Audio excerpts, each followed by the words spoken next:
नमस्कार, आप सभी का इलाइट ग्लोबल न्यूज़ यूके में स्वागत है। शुरुआत करते हैं वैश्विक टॉप सुर्खियों के साथ। दक्षिण फिलीपींस में बाढ़, भूस्खलन में कम से कम 42 मरे। अधिकारियों ने शुक्रवार को कहा कि मूसलाधार बारिश के कारण अचानक आई बाढ़ और भूस्खलन ने दक्षिण फिलीपींस प्रांत को तबाह कर दिया, जिसमें कम से कम 42 लोग मारे गए, 16 अन्य लापता हो गए और कुछ निवासी अपने छतों पर फंस गए।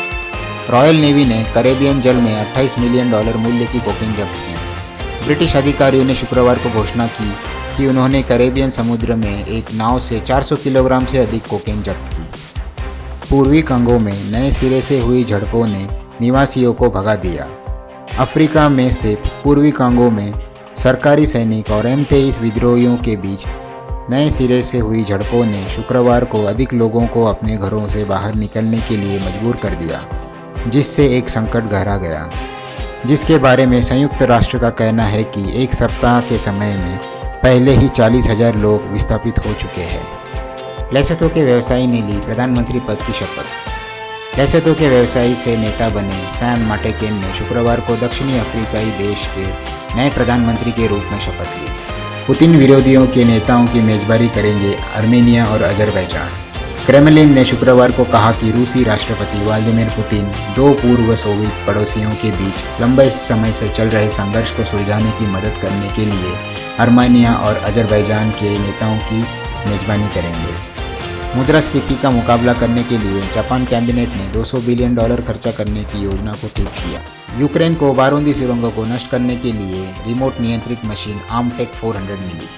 डॉक्टर्स विदाउट बॉर्डर्स MSF ने इस सप्ताह 371 लोग, जिसमें 3 गर्भवती महिला और 1 महीने के बच्चे सहित 55 बच्चों को बचाया।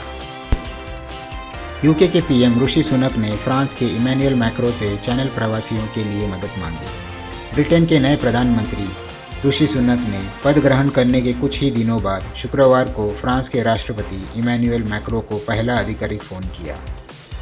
अमासरा में घातक कोयला खदान विस्फोट मामले में तुर्की ने 25 लोगों को गिरफ्तार किया।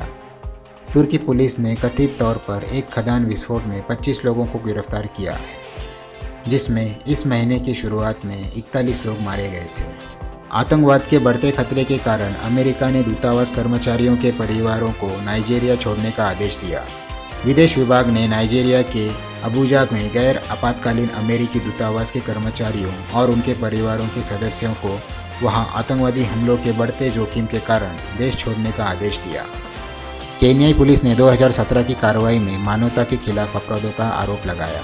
एक ऐतिहासिक निर्णय में 12 केन्याई पुलिस अधिकारियों को 2017 में चुनाव के बाद विरोध प्रदर्शनों की घातक कार्रवाई पर मानवता के खिलाफ अपराधों के आरोप का सामना करना पड़ेगा। जापान US से टॉम हॉक क्रूज मिसाइल खरीदने पर विचार कर रहा है। सरकार ने कहा है कि जापान अमेरिका द्वारा विकसित टॉम हॉक क्रूज मिसाइल खरीदने पर विचार कर रहा है, क्योंकि वह उत्तर कोरिया स्थित बढ़ते क्षेत्रीय खतरों का मुकाबला करना चाहता है। खुशी की किरण, नासा ने खींची सूर्य की मुस्कुराती तस्वीर। नासा के एक उपग्रह ने इस सप्ताह की शुरुआत में सूर्य पर एक खुश चेहरे के पैटर्न को कैप्चर किया, जिससे अमेरिकी अंतरिक्ष एजेंसी ने कहा कि सूर्य को मुस्कुराते हुए देखा गया था। भारत आतंकवाद का मुकाबला करने के लिए संयुक्त राष्ट्र में $5 लाख का योगदान देगा। विदेश मंत्री ने शनिवार को कहा कि भारत वैश्विक आतंकवाद का मुकाबला करने के लिए संयुक्त राष्ट्र के प्रयासों में $500 मिलियन का योगदान देगा। आतंक समूहों द्वारा इस्तेमाल की जाने वाली नई और उभरती प्रौद्योगिकियां दुनिया भर की सरकारों के लिए नए खतरे पैदा करती है। एक हत्या और बलात्कार के लिए 38 साल की सज़ा के बाद आदमी मुक्त हुआ। उसने कोई अपराध नहीं किया। DNA ने अपनी बेगुनाही साबित की। लगभग 40 साल सलाखों के पीछे बिताने के बाद कैलिफोर्निया के एक व्यक्ति को DNA द्वारा साबित करने के बाद जेल से रिहा कर दिया गया। उस पर 1983 में एक महिला का बलात्कार और हत्या करने का आरोप था।